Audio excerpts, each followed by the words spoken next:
Good morning. You listen to FloorDaily.net, and I'm Kemp Harr. I'm at Surface's second day of the show in Las Vegas, and I'm with Jennifer Farrell, a celebrity designer and TV host. Jennifer, how you doing? Well, good morning. I'm doing fabulous. So we're in an area of the show called Dish. I love it. It's a kind of vignettes of 4 rooms that you've designed. Before we get to that, though, tell us a little bit about your background.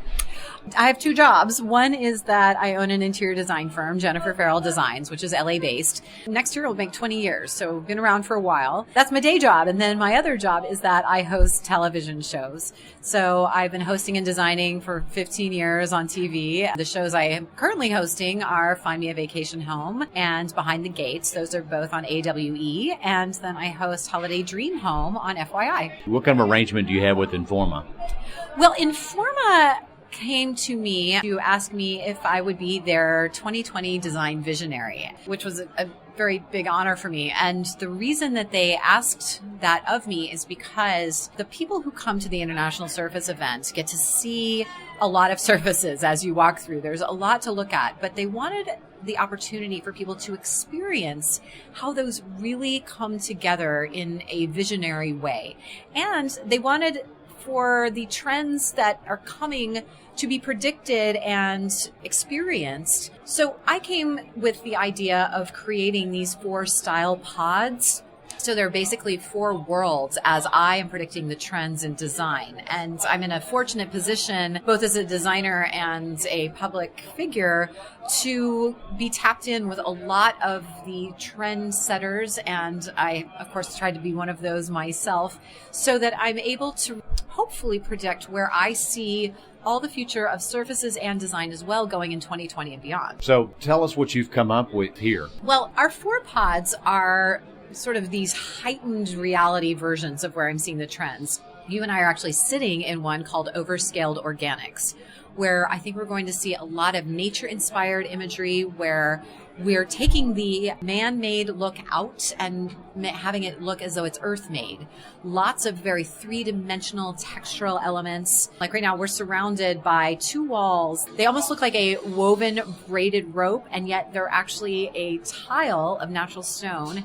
These are from Shaw. All of our surfaces here, our flooring and all of our tiles, all from Shaw, from Anderson Tuftex. What I love about this particular material is it really has a texture that is so rich and dimensional that you can't not touch it. No one has walked by without putting their hands on it. And that's the entire point of Overscaled Organics, to feel that nature-inspired world as though it's a cocoon of tranquility. So our second pod is called the Patterned Manor.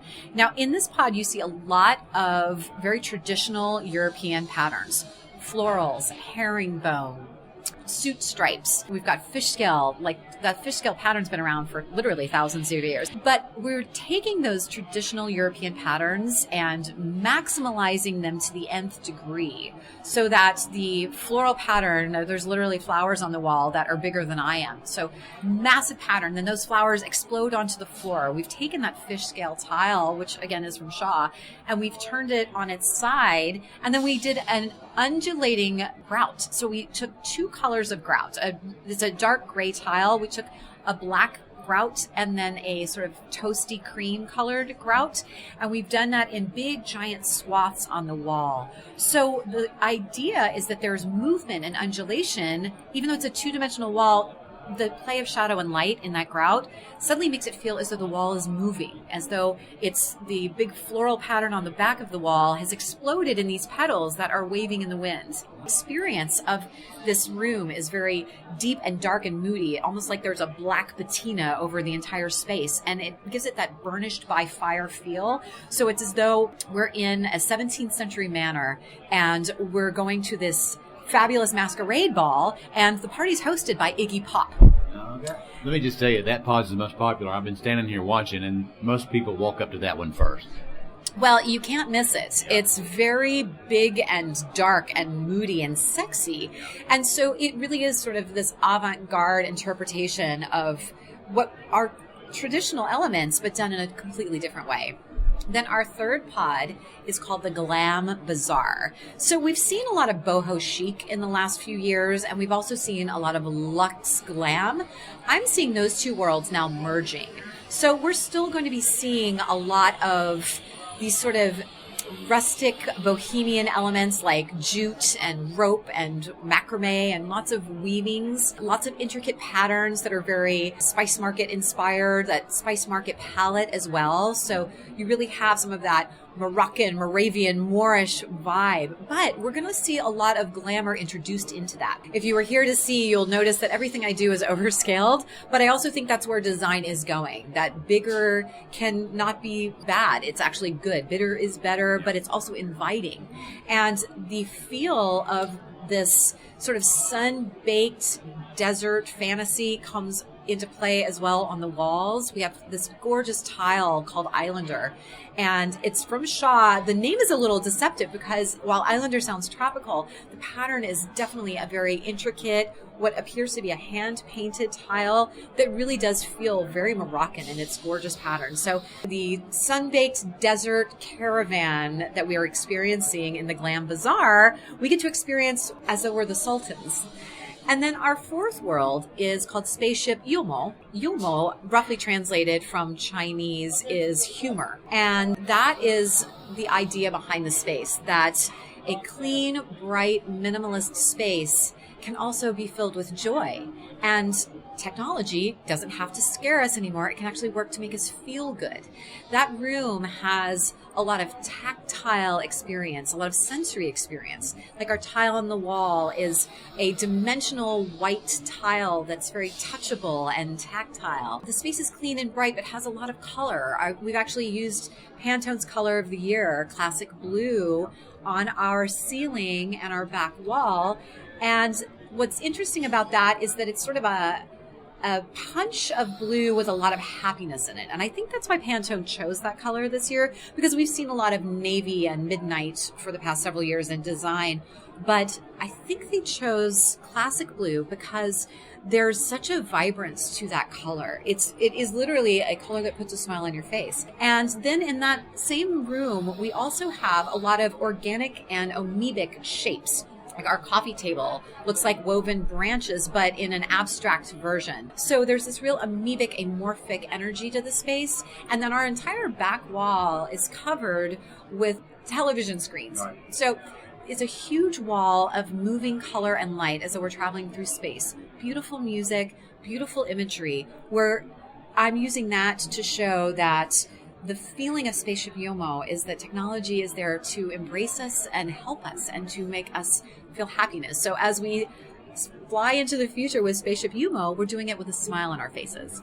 This is a flooring show, and you're engaged every day designing upper-end residential spaces. Talk a little bit about flooring trends and how you use flooring in your designs. Well, I use flooring on the ceiling too. So this is what's fun about getting to design spaces like this, is that I'm able to show that there are infinite possibilities with the materials. So flooring can change the world. If you have a purple carpet in a room or you have a bleached hardwood in a room, it's a completely different room. The ways that I'm using flooring is our palette from which everything else must spring. My tendency when I'm working with a client or on my own projects for any of my showcases, I'm looking, first of all, for durability. No matter what, you have to live in a space. And so when I'm choosing flooring, even if it's the most beautiful hardwood, I'm still looking for some kind of longevity, some kind of durability, something that people can actually walk on without having to put on booties. So whether that's a natural stone, whether that's a tile, whether it's a wood product, whether it's a carpet, whatever floor I'm using, that is actually my primary thing, is a function over form, which you won't hear a lot of designers say. And then I'm looking for aesthetically pleasing and how it's going to enhance the space. What's your feeling about faux material versus real material? That is a fabulous question as well, because we are sitting in a room that has both. We have a giant image on the wall that looks like a slice of agate, but it's just a print. Then we have real stone behind us that is a mosaic that looks like it isn't stone, but it is, because it looks like it's a woven braid. It's actually the porcelain, right? It is, but it looks like stone, and it looks like a braid. And then we're standing on floors that are also from Shaw, and they have a line called Core-Tech. You know, what I love about Core-Tech is it looks like beautiful hardwood, but it is waterproof. It is practically bulletproof. It also is made with recycled materials as well as bamboo dust. So, you know, we have these amazing products that are coming out now that are all about durability, and they're beautiful. One quick last question. You're a designer. I don't know if you're aware of this or not, but the carpet industry suffered a 7% decline in use last year. Many people that are at the top of some of these major carpet mills feel like that HGTV and DIY channel and some of these channels that all the consumers are tuned to right now are saying, let's tear out that dirty old carpet and put in this hard surface. They're helping to drive the ship. What's your thoughts on that? You know, I have mixed emotions about that because carpet has infinite possibilities. We've looked at it for one way for a long time, which is it has to be a color and it has to be wall to wall. Well, that's really not true anymore. And so we have really beautiful options for a variance as though it's a rug, but it's still a carpet. So we can have these beautiful patterns and images now. So it does not just have to be a one solid color carpet anymore. I think if designers open their eyes a little bit more and look at the possibilities, it doesn't just have to be one color of carpet. Also, you don't have to have your carpet go wall to wall. That is a very traditional way to apply a carpet, but I actually do a lot of carpets, and you know, Shaw is doing that as well, where they've got some beautiful patterns that turn into a rug. So your carpet doesn't have to go wall to wall anymore. And so what I think is going to be happening more in the design world is we'll start seeing carpet and rug become this merged concept where it's sort of a hybrid. The industry's going to love that because that means they'll get 2 floors there. Down You go. They're going to love that one. All right, Jennifer, thanks so much for spending time with us. These are beautiful vignettes you've got here at Surfaces 2020. Again, been talking to Jennifer Farrell, a celebrity designer from LA, and you've been listening to Kemp Harr and FloorDaily.net.